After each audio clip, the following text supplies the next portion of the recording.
Salam budaya rahayu-rahayu untuk kita semua. Jadi pembahasan kali ini saya akan menanggapi komentar mengatakan bahwa perkembangan agama Hindu yang ada di Jawa itu memang sedikit lebih maju daripada tahun-tahun dahulu ya.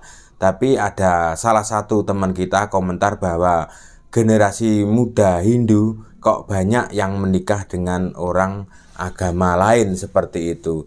Jadi ketika orang tua atau orang yang sudah berumur ibaratnya itu memperjuangkan kebangkitan agama Hindu yang ada di Jawa, tapi di sisi lain ada beberapa generasi muda yang tidak dengan sepaham dengan orang tuanya dan meninggalkan ajaran leluhurnya atau yang dianut oleh orang tuanya untuk mengikuti agama lain dikarenakan status perkawinan, memilih meninggalkan keyakinannya demi sang pujaan hati. Sebenarnya itu boleh-boleh aja, sah-sah saja, tidak dilarang di dalam agama manapun ya. Sebenarnya orang Islam itu juga banyak yang masuk ke agama Hindu karena status perkawinan. Jadi yang Hindu juga ke Kristen, Kristen juga ke Buddha. Begitu sebaliknya, selalu muter-muter tersebut ya.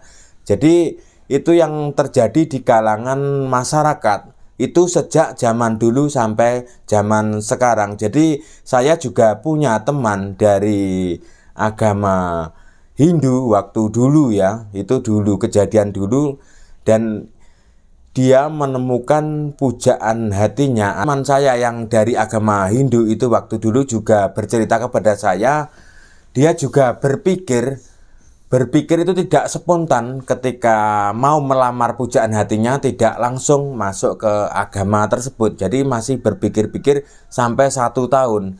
Dan akhirnya setelah dipikir masak-masak, katanya akhirnya memutuskan untuk masuk ke agama lain karena sudah tidak bisa meninggalkan pujaan hati tersebut ya. Penyebab orang pindah agama gara-gara kebanyakan status perkawinan ya, itu sudah ada sejak zaman dahulu. Banyak juga suatu agama itu berkembang di suatu wilayah atau suatu desa tersebut itu yang awalnya cuma ada orang satu di situ, akhirnya banyak menjadi satu dukuh dan bahkan hampir satu kelurahan. Itu penyebabnya kebanyakan dari status perkawinan seperti itu. Jadi ketika di kampung tersebut itu datang membawa agama dan beda dengan agama orang kampung pada saat itu,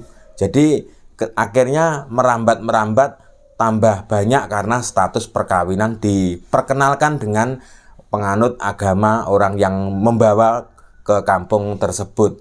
Itu sesuai fakta yang ada di kalangan masyarakat di Nusantara ya. Jadi saya itu tidak hanya sekedar mendongeng, saya juga menelusuri apa yang terjadi di kalangan masyarakat. Mulai penyebab kenapa orang tersebut meninggalkan agamanya demi cinta seperti itu. Ada juga yang dari agama Kristen, si lelakinya ketemu si wanita jadi dari agama Islam ya. Akhirnya menikah ya. Statusnya pernikahannya gimana menurut Kristen atau menurut Islam? Nah, ini yang saya lihat pernikahannya itu menurut Kristen ya. Jadi si perempuan ini mengalah ya seperti itu, tapi dia tidak keluar dari agama Islam. Jadi seperti ini saya juga masih membingungkan ya. Ya, masih membingungkan. Yang lelaki masih mempertahankan agama Kristen, yang si perempuan juga masih mempertahankan agama Islam.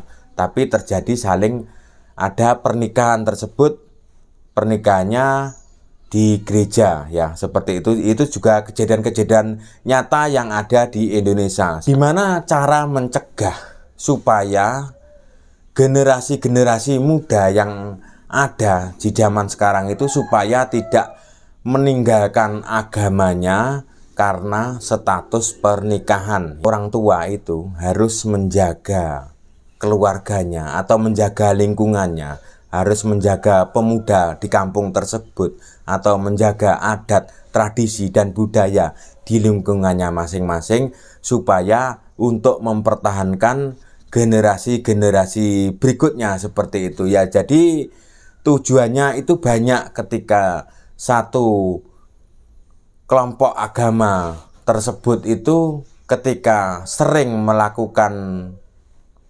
interaksi bersama tetangganya, bersama tetangga desanya, dan otomatis akan selalu kenal dengan orang seagama tersebut. Dan ketika sudah waktunya untuk bercinta atau waktunya untuk mencari jodoh, itu sudah mendapatkan jodoh dari kalangan agama yang sama tersebut, dan supaya tidak terjadi istilahnya berpindah agama gara-gara jatuh cinta. Bukan jatuh cinta kepada Tuhan, tapi jatuh cinta kepada penganut agama lain. Ada salah satu kelompok agama tertentu yang saya tidak bisa menyebutkannya, mohon maaf banget ya, yang ada di Indonesia. Ini suatu agama kelompok, ini kan biasanya banyak sekali di Indonesia agama itu terpecah ya. Jadi satu agama itu bisa terpecah beberapa aliran seperti itu. Jadi ada salah satu aliran itu memperbolehkan para pengikutnya atau para timnya atau para kelompoknya itu membuat anak sebanyak-banyaknya ya, membuat anak sebanyak-banyaknya dan tidak dibatasi ya.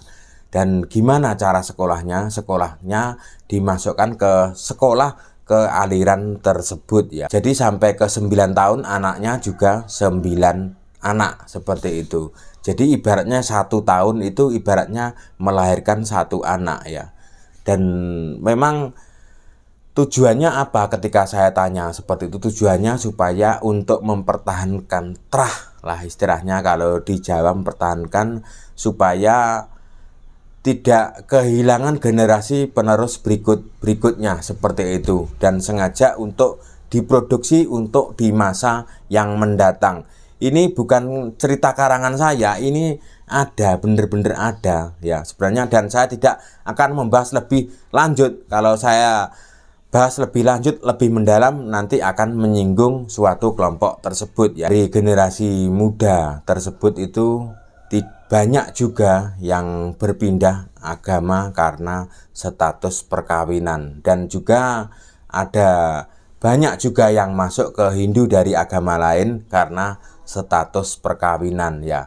Jadi kasus-kasus seperti itu sejak zaman dulu sudah ada ya. Jadi tinggal kepada para tokoh atau tokoh adat di wilayahnya masing-masing gimana menjaga generasi penerus, menjaga Karang Taruna supaya selalu interaksi dengan Karang Taruna lainnya ya, seperti itu. Dan beda lagi dengan orang yang sudah merantau seperti itu. Tapi kalau sudah, walaupun berkenalan dengan pasangan yang beda agama, kalau sudah dari dulu dididik atau sudah dipupuk atau sudah dikasih pondasi yang kuat dari lingkungan atau dari keluarga, itu tidak mungkin akan berpindah agama ya. Itu sudah pasti, karena sudah kecil sudah diperkenalkan dengan tradisi, adat, dan budaya orang tuanya tersebut. Jadi semua itu akan berpusat dari orang tua. Setelah orang tua akan berpusat dari lingkungan. Setelah lingkungan akan berpusat dari pergaulan, dan juga seterusnya. Jadi pergaulan itu juga mempengaruhi seseorang untuk pindah agama ya, karena mendengarkan cerita dari temannya bahwa agama saya begini dan begitu seperti itu. Jadi ketika saling curhat itu mungkin karena pemahamannya yang lemah, karena didikannya atau sejak dulu itu kurang kuat, makanya itu cepat sekali untuk berpindah ke agama lain, apalagi kalau sudah ketemu dengan orang pasangan yang dicintai. Penganut agama yang ada di Indonesia itu banyak sekali yang pindah. Jadi sampai ada artis juga yang bolak-balik pindah agama. Itu kan sangat membingungkan dan sangat membanggakan ya. Saya juga sudah tidak habis pikir. Jadi ada beberapa artis ketika sudah pindah agama A, B, C tersebut, kemudian setelah beberapa tahun pindah kembali lagi, atau juga ada yang pindah ke agama lainnya seperti itu.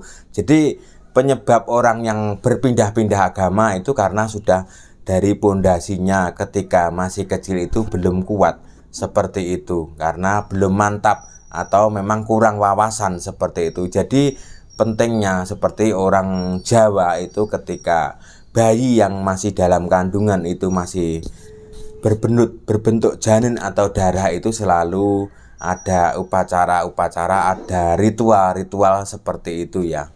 Itu kalau orang Jawa, dan juga ada orang Bali juga masih melakukannya seperti itu, supaya itu untuk memperkuatkan ya, walaupun itu masih berbentuk segumpal darah, sebuah energi ya, walaupun belum, bayi tersebut berbentuk darah belum bisa ngomong, tapi kalau sudah benar-benar melakukan doa dan ritualnya tersebut benar-benar tulus dan ikhlas, tidak menggerunjah dalam hati seperti itu, maka akan masuk juga ke dalam alam pikiran di dalam janin tersebut ya. Yang penting melakukannya dengan ikhlas. Ketika melakukan ritual tersebut, ketika membeli sesuatu, jadi harus ikhlas, jangan menggerunjal. Ini melakukan ini biayanya banyak, melakukan ini biayanya banyak, tidak boleh seperti itu. Itu namanya belum ikhlas. Kalau sudah ikhlas itu apapun semua harus diam. Pokoknya mau niat untuk melakukan ritual atau selamatan tersebut untuk janin tersebut itu harus ikhlas ya. Seperti itu. Dalam video ini saya menanggapi komentar yang di channel saya mengatakan ketika agama Hindu yang ada di Pulau Jawa itu berkembang, tapi di sisi lain generasi mudanya banyak yang keluar dari agama Hindu untuk dalam status perkawinan tersebut. Itu memang benar, itu memang nyata ya. Teman saya yang komen tersebut itu tidak hoak ya. Saya juga sempat menelusuri beberapa hari yang lalu ya, seperti itu kejadian dan faktanya. Jadi itu jadi PR buat generasi-generasi muda atau tokoh-tokoh masyarakat dan juga ketua Karang Taruna tersebut, supaya mengarahkan teman-temannya untuk selalu mempertahankan adat dan budaya Nusantara yang adiluhung yang ada di Nusantara. Jadi sebelum saya akhiri dalam video atau pembahasan kali ini, jika ada salah kata yang tanpa sengaja menyinggung perasaan panjenengan semua, saya minta maaf yang sebesar-besarnya. Karena apa? Karena saya itu orang awam, orang biasa, hanya sebagai konten kreator tentang belajar tentang seni budaya yang ada di Nusantara, dan saya selalu membanggakan budaya Indonesia. Seperti itu. Terima kasih. Salam budaya Nusantara.